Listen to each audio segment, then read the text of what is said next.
a las Escrituras. Vamos a la palabra del Señor, al libro de Isaías.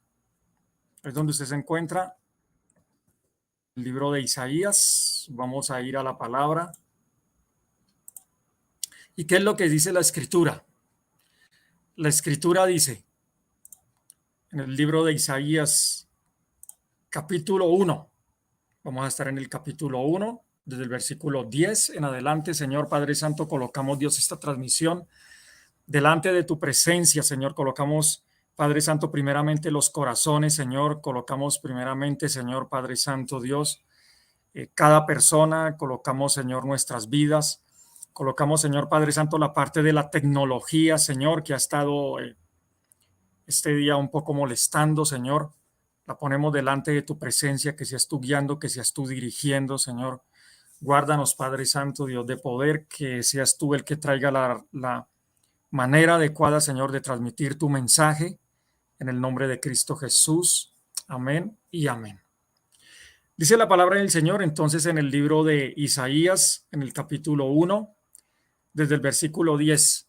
Gobernantes de Sodoma, oigan el mensaje del Señor. Pueblo de Gomorra, escucha la enseñanza de Dios. Aquí el Señor, si nosotros vemos, está comenzando con algunos verbos este versículo. Dice, oigan, oigan el mensaje del Señor. Pueblo de Gomorra, escucha la enseñanza de Dios. Y bueno, si estamos en el libro de Isaías, en el capítulo 1, ¿por qué entonces está mencionando a Sodoma y a Gomorra? Si usted mira en el libro de Génesis, que fue escrito muchos años antes del libro de Isaías, dice que vino una destrucción sobre Sodoma y sobre Gomorra. Entonces, ¿por qué escuchamos ahora en Isaías, gobernantes de Sodoma, oigan el mensaje del Señor, pueblo de Gomorra, escucha la enseñanza de Dios? Queda como esa inquietud. Entonces, al fin en Génesis, ¿fue destruido o no fue destruido Sodoma y Gomorra? ¿Fueron destruidos o no fueron destruidos? Porque nuevamente se vuelven a mencionar en Isaías. Pues ¿sabe qué es lo que está sucediendo acá? Que aquí el Señor, en un momento de la historia, a la nación de Israel, a toda la región de Judea, el Señor se está refiriendo como Sodoma y Gomorra. Es como que de pronto usted le dijeran, oiga, ladrón, oiga, mentiroso, y usted se quedara como asombrado. Y usted dijera, pero ¿qué es lo que pasa? ¿Por qué me están tratando así? Pues sencillamente el pueblo del Señor había llegado a tal grado, digamos, como de corrupción, que el Señor en este momento, cuando los va a regañar, cuando los va a exhortar y cuando les va a hablar, ya no les está hablando de una manera tranquila y calmada. Ahora les está hablando de una manera tan fuerte que vea que el Señor no se pone en este momento con paños tibios, no se pone en este momento con palabras suaves, y les dice Sodoma y Gomorra. Y además de esto, los dos verbos que yo les dije, oigan y escucha. Oigan, mire usted, preste atención, oiga, escúchenme, oiga, estén atentos, oiga, hey, como que el Señor les estuviera llamando la atención de esa manera tan severa. Les está hablando de una manera bien complicada. Tremendo, ¿no? Les está hablando de una manera bien complicada. ¿Y qué más encontramos nosotros ahora dentro de la palabra? En el versículo 11, el Señor dice, ¿para qué me traen tantos sacrificios? Estoy cansado de sus sacrificios, que deben quemarse completamente, y de la grasa de los animales bien cebados. No me complace la sangre de los toros, ni de los corderos, ni de las cabras. Si nosotros vemos, después de que el Señor les llama la atención a su pueblo, y aún los trata como si fueran Sodoma y Gomorra, y les dice, presten la atención. Ahora que ya tiene la atención del pueblo, les dice, ¿para qué me traen tantos sacrificios? El pueblo del Señor en ese tiempo, y tal vez el día de hoy, tal vez en esta época, dice que les pregunta, ¿para qué me traen tantos sacrificios? Ellos estaban realizando reuniones, ellos estaban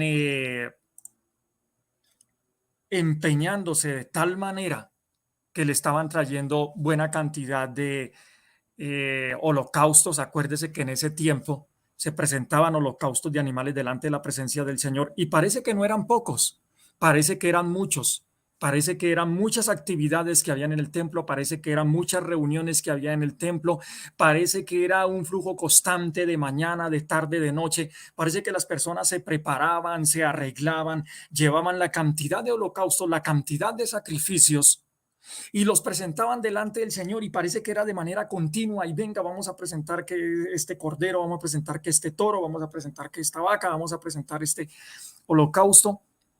Aún acuérdese que desde las palomas, también con la parte de las ofrendas y todo esto, y como que estaba muy activo el templo en ese tiempo, y podría ser de pronto una reunión donde usted vea que en el día, dentro de alguna iglesia, dentro de una denominación o congregación, comienzan a haber reuniones, la primera a las 6 de la mañana, la otra a las 10 de la mañana, la otra a las 11 de la mañana, la otra a la 1 de la tarde, a las 3 de la tarde, y de pronto son reuniones y reuniones y reuniones desde la mañana hasta las 7, 8, 9, 10 de la noche, la última reunión.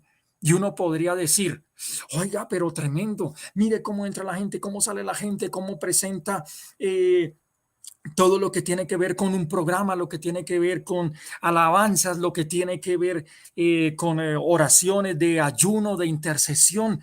Miren, vean que este pueblo está tan activo. ¿Y qué es lo que pasa? Que algo así estaba sucediendo en ese momento en el pueblo de Israel.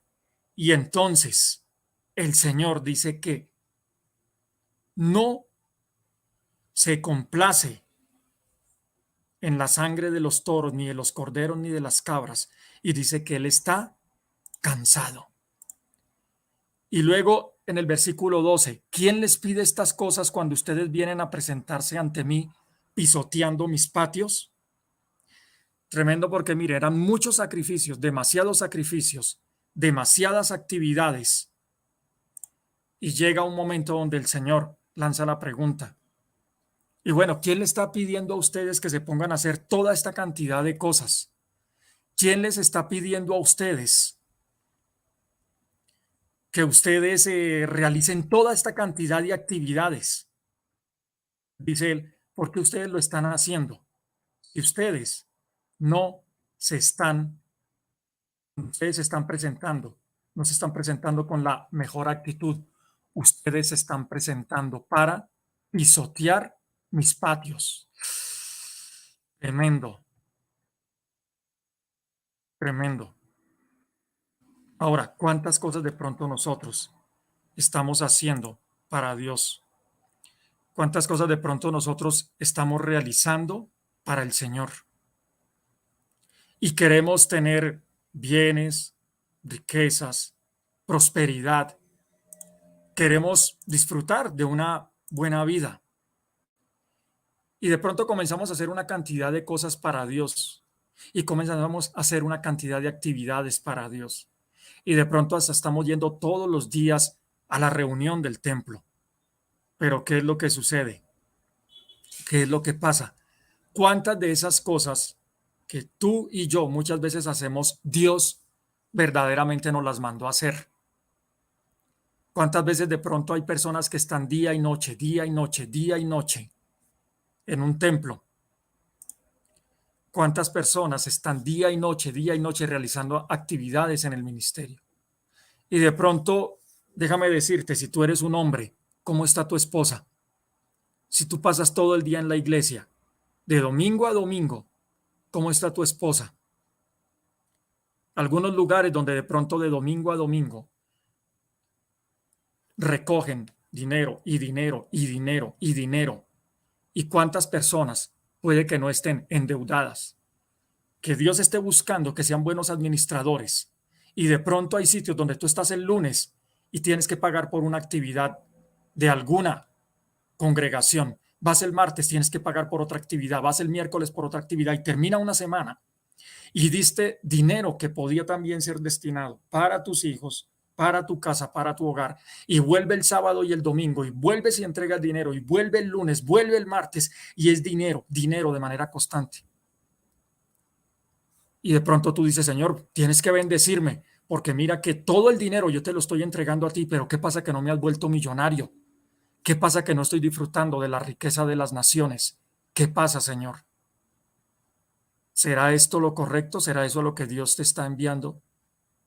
Acuérdate que Dios, cuando trabajamos, nos entrega una bendición económica, un salario producto de ese trabajo que realizamos.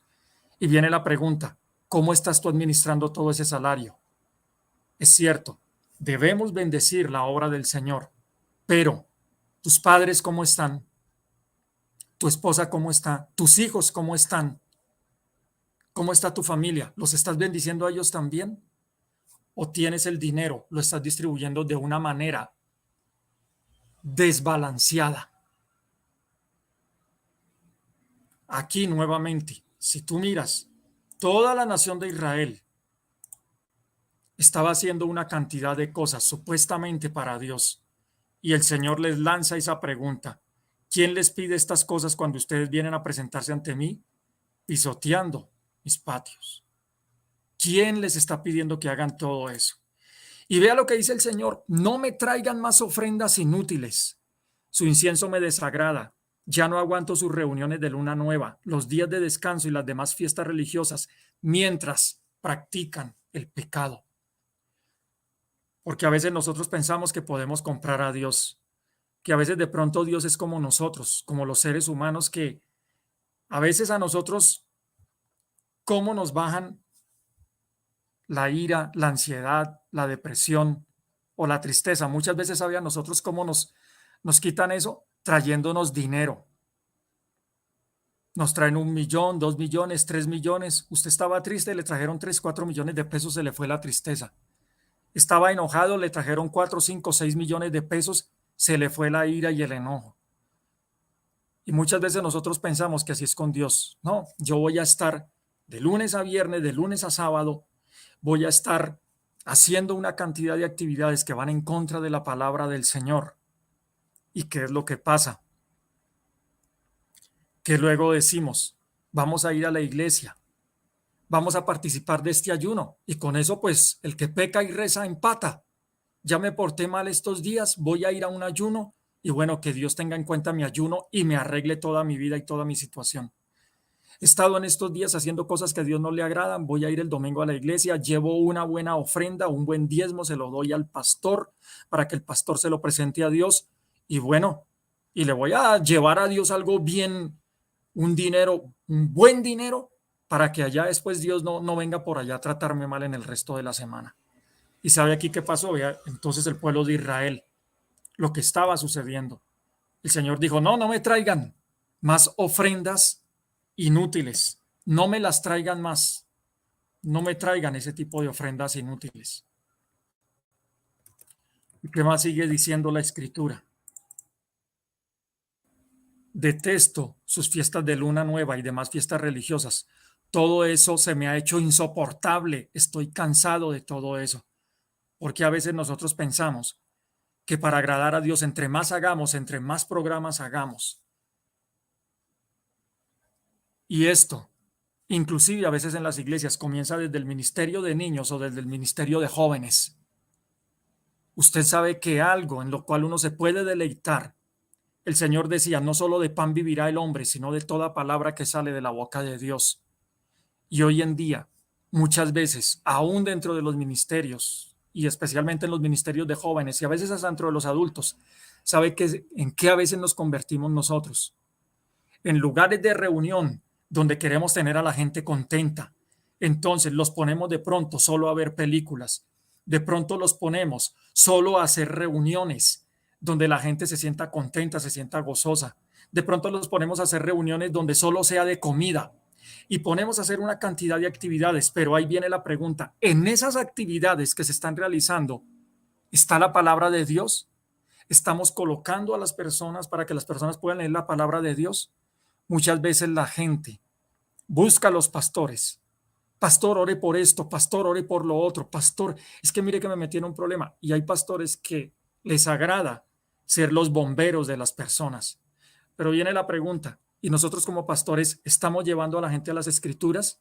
Déjame decirte, ahí en la congregación, si tú en este momento estás pasando por YouTube, estás viendo esta prédica, en la congregación donde tú estás, ¿hay discipulado? ¿O es una congregación donde simplemente reuniones, donde se coloca buena música, buenas luces, la gente brinca? Pero ¿cómo está el discipulado en la iglesia? Sí hay reuniones de discipulado, reuniones donde te lleven a leer las escrituras. Tú estás leyendo las escrituras, tú estás conociendo directamente de la boca de Dios por qué te está pasando lo que te está pasando. No, es que dice el pastor tal, es que dice el otro pastor tal, es que dice el otro pastor tal. Y yo conozco personas que ellas viven de lo que dice el pastor fulano de tal. Y cuando el pastor fulano de tal dice algo que les gusta, lo aplauden. Cuando el pastor fulano de tal manda a través de una palabra a algo en lo cual la persona se debe arrepentir o debe obedecer a Dios, entonces la persona dice, no, no, ya este pastor no me gusta, no vuelvo a llevar ahí la ofrenda, no vuelvo a llevar ahí el diezmo, me voy para otra iglesia donde me tengan feliz y contento. Y luego dice el versículo 15, cuando ustedes alzan sus manos hacia mí para orar, yo me niego a prestarles atención. Yo no escucharé su gran cantidad de oraciones porque ustedes tienen las manos manchadas de opresión y de violencia. Tú oras y oras y oras y no ves respuesta. ¿Sabes en ese tiempo cómo oraban los judíos? Con el rostro hacia el cielo y ellos levantaban las manos. Ahora, si usted hace ese ejercicio y levanta las manos, tenga las manos arriba levantadas por ahí un minuto. Usted las tiene levantadas un minuto y sabe qué va a pasar, que al minuto le comienza a doler los brazos, el hombro, todo esto le comienza a doler. Ahora mire que en este tiempo el pueblo de Dios se había vuelto tan experto que ellos podían durar mucho tiempo con las manos levantadas. No sé si usted conoce esos casos, hay personas que hacen ese tipo de penitencias. De pronto dicen, hoy voy a ir a la iglesia, al templo, voy a ir de rodillas. Y ellos van de rodillas y pueden caminar 1 kilómetro de rodillas. De pronto hay otros que dicen, voy a golpearme la espalda para identificarme con cuando a Cristo lo azotaron. Y entonces se azotan ellos la espalda hasta que les salga sangre de la espalda. De pronto hay otras personas que usted ve que oran y oran y oran y oran y son personas muy expertas en la oración. Y entonces ellos piensan que porque oran y oran y oran 1, 2, 3, 4, 5 horas, 6 horas, 7 horas, Dios los va a escuchar más. Entonces es lo que dice allí la escritura. Precisamente en Isaías, ¿qué es lo que estamos leyendo? Capítulo 1, versículo 15.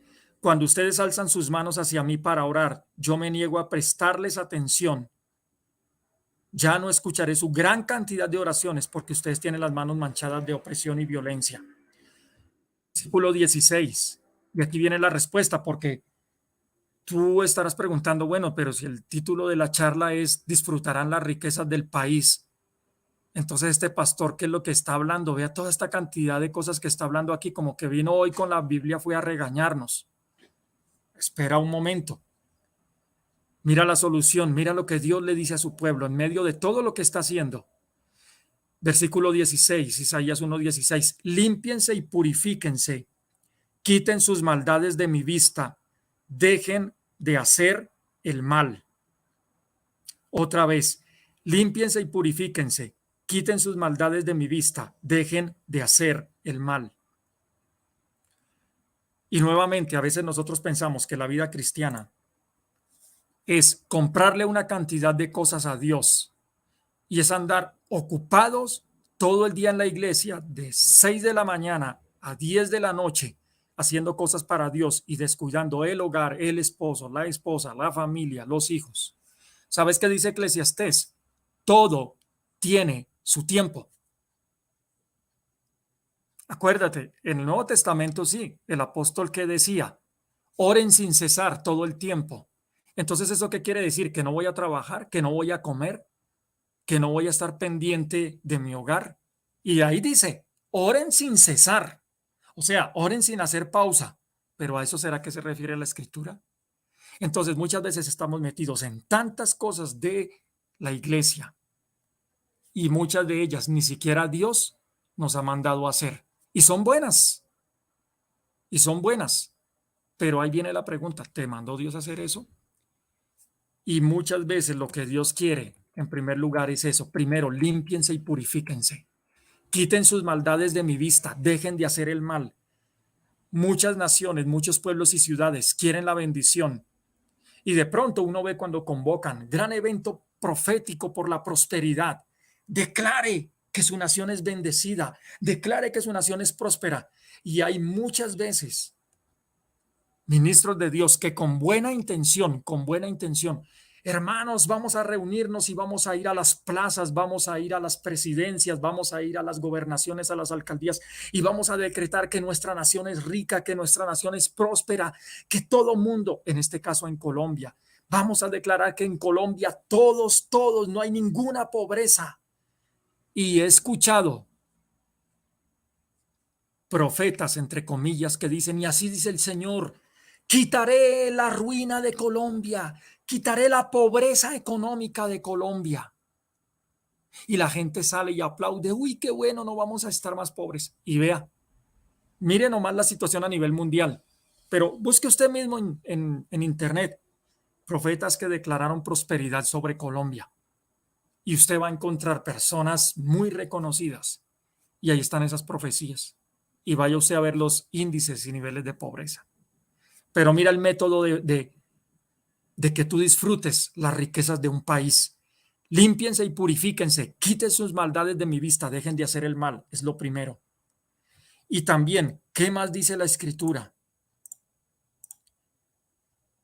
Después de que nosotros dejamos de hacer lo malo y de que renunciamos al pecado, aprendan a hacer el bien. Hay que aprender a hacer el bien, lo que a Dios le agrada. Sean honestos con los demás, ayuden al oprimido, hagan valer los derechos de los huérfanos y defiendan a las viudas. Pero muchas veces la gente, cuando tiene riqueza, amontona y amontona. Y usted nunca ve que de esas riquezas, ellos una parte de esas riquezas, las utilicen para bendecir o la obra del Señor o bendecir a alguien que se encuentra en una situación de opresión. Y piden más, y piden más.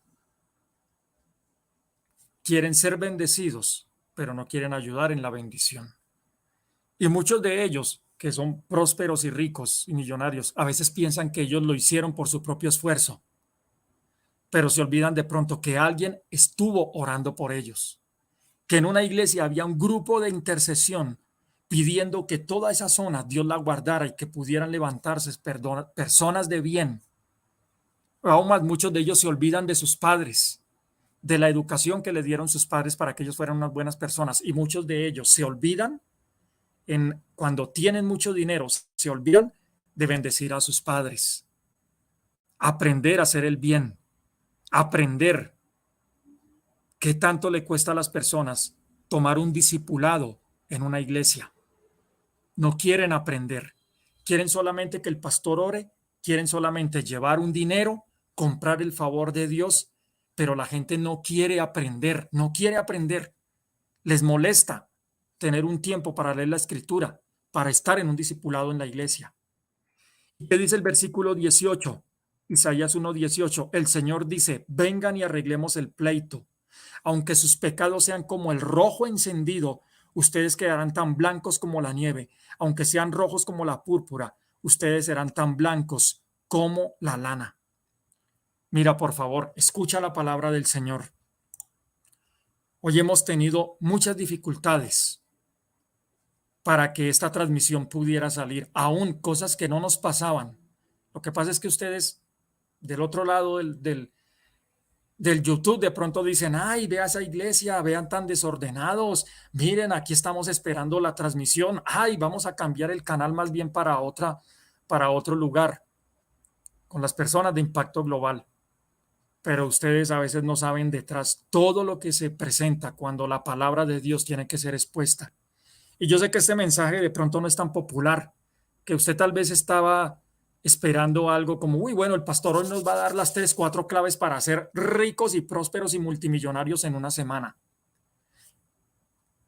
Y nuevamente, no has visto el próximo versículo. Ahorita viene el próximo versículo.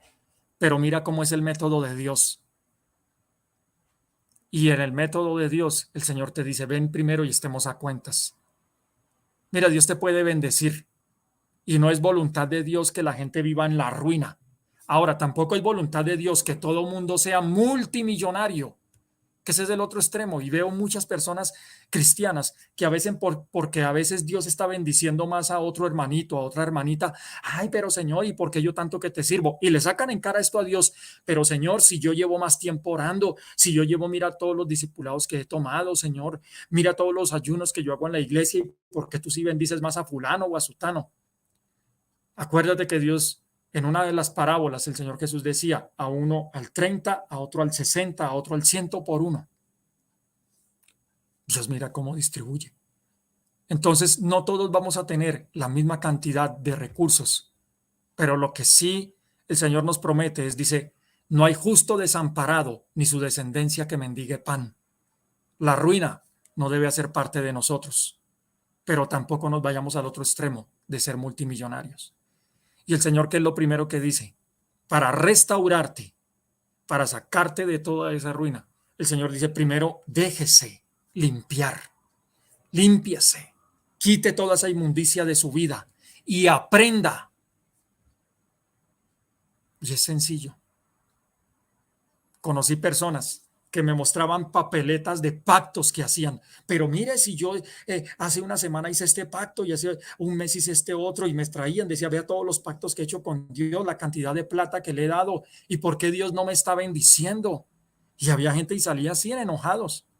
Y yo por dentro me preguntaba, ¿y será que Dios lo mandó a hacer toda esa cantidad de pactos, de papeletas que esa persona me está mostrando?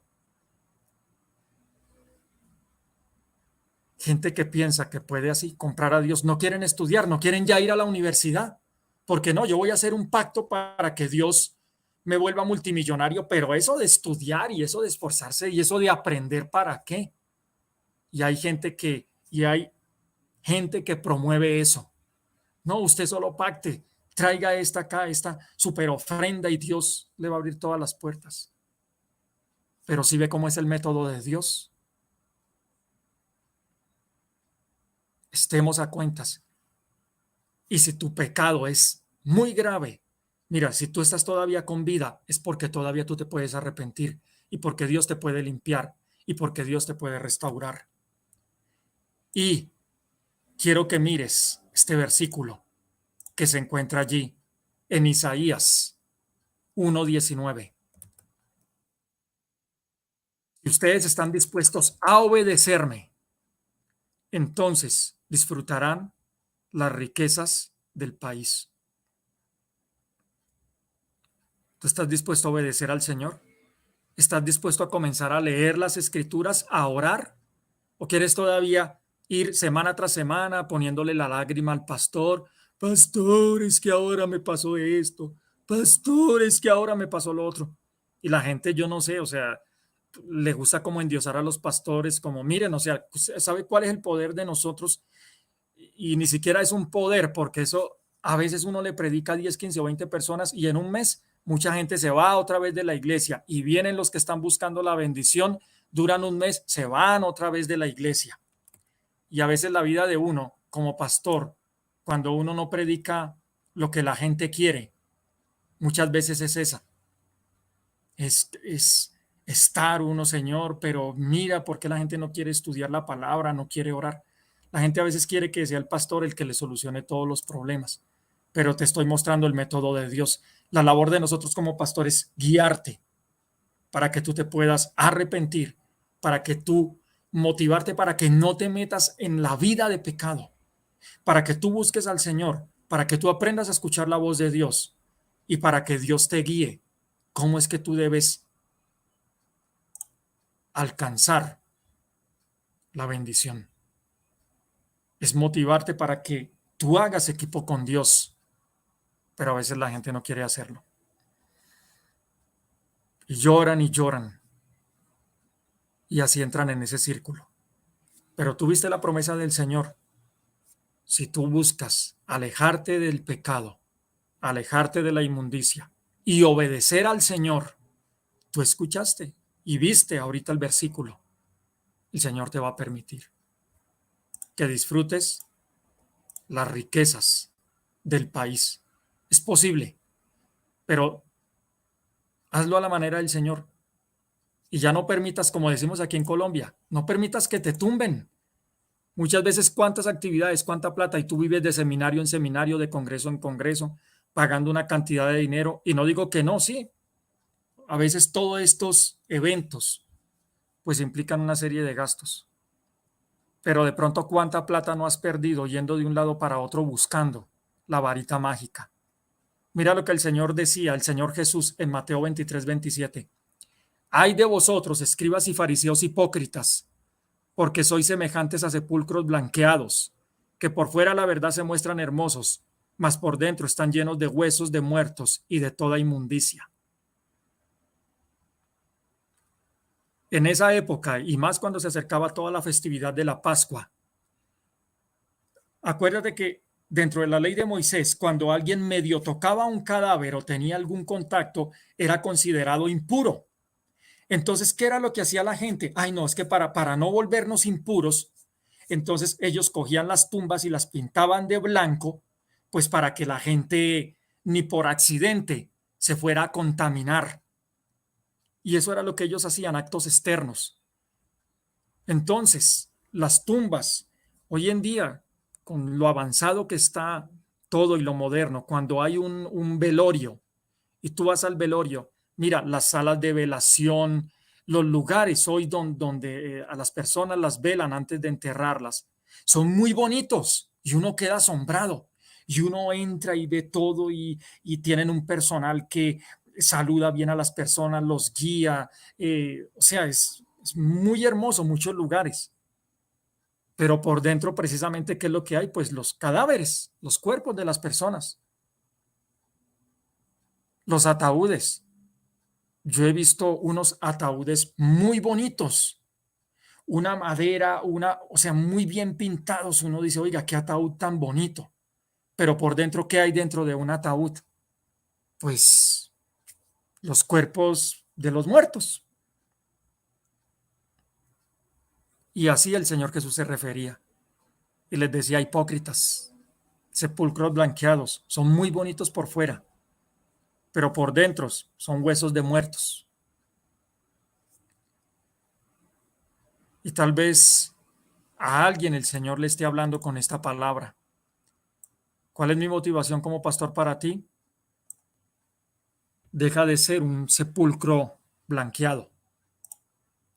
Deja de ser un sepulcro que por fuera la gente ve bonito, que por fuera la gente ve sonriente. La apariencia, tú puedes mostrarla delante de la gente. Pero mira, si tú sigues en esa vida de apariencia, sin buscar del Señor, sin dejar que Dios te limpie, sin congregarte en una iglesia donde otros oren por ti, donde otros te ayuden, mira, en algún momento esa fachada se va a derrumbar. Y ahí es cuando uno a veces ve por las noticias gente que supuestamente era contenta, era feliz, que viajaba. Artistas, uno mira artistas, gente que ellos llegan y llenan conciertos y la gente los aplaude. Pero luego ellos salen de allí para el psicólogo, para el psiquiatra, toman medicamentos y uno dice, ¿y entonces qué pasó ahí? Luego que no tienen dinero, no viajan, la gente no los aplaude y por qué tienen que andar tomando drogas para tranquilizarse y en los psicólogos y todo esto. Y así hay cristianos también. Sincérate con el Señor. Dios quiere limpiarte. pero tienes que sincerarte con Él. Señor Padre Santo, Dios, en esta hora, en el nombre de Cristo Jesús, Dios de poder, Señor, colocamos nuestras vidas delante de ti. Señor, es mejor ser sinceros contigo. Es mejor llegar, Señor, al lugar secreto, al lugar de la oración, al cuarto o a cualquier otro lugar donde alguien nos esté escuchando. Y, Señor, decir, perdóname, Dios de poder, en realidad estoy buscando una vida de apariencias. Estoy buscando que la gente vea muchas cosas bonitas, Señor. O si tú eres de los que te gusta ir a la iglesia solo para hacer actividades bonitas, no te gusta servir, no te gusta prepararte, no te gusta leer la Biblia, no te gusta someterte a las autoridades pastorales, porque ya tú dices, ya tengo el conocimiento y ya Dios me guiará. Ay de aquellos que después necesitan la ayuda pastoral y no la encuentran porque nunca decidieron comprometerse con un grupo de creyentes para ser ayudados, para aprender y también para poder ayudar a otros.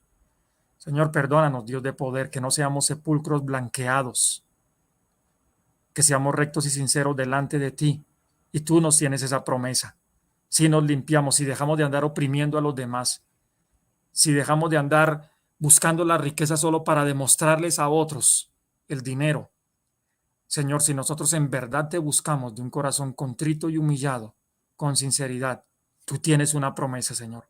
Tú permitirás que disfrutemos las riquezas del país. Que el Señor te guarde, que el Señor te bendiga.